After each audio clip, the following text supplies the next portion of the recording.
সন্ধ্যে 7টার মতো বাজে, বাইরে মেঘলাও হয়ে আছে, খুবই ঠান্ডা। আর কালকে মনে হয় বরফ পড়বে। তো চলুন আজকে একটু সন্ধ্যাবেলায় স্যুপ করবো ভাবছিলাম। তো ভেজিটেবল স্যুপটা আজ অনেক দিন হয়ে গেলো, প্যাকেটটা কিনে রেখেছিলাম বাজার থেকে। তো আমি এখানে কড়াটা চাপিয়ে দিয়েছি ইন্ডাকশানে, জলটাও দিয়ে দিয়েছি, গরম হয়ে যাক। এটা তো পাউডার আছে, তো জলটা গরম হয়ে গেলে পাউডার দিয়ে দিলে সঙ্গে সঙ্গে হয়ে যাবে। তো চলুন, এখন জলটা গরম হয়ে গেছে, এবার পাউডারটা দিয়ে দেবো। এখানে 4 কাপ মতো জল দিয়েছিলাম, এবার পাউডারটা দিয়ে দিতে হবে।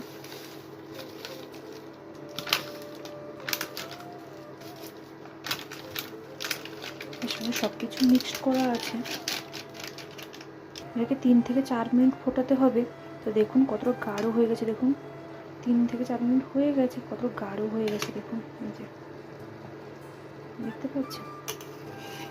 সন্ধ্যে 7টার মতো বাজে, বাইরে মেঘলাও হয়ে আছে, খুবই ঠান্ডা। আর কালকে মনে হয় বরফ পড়বে। তো চলুন আজকে একটু সন্ধ্যাবেলায় স্যুপ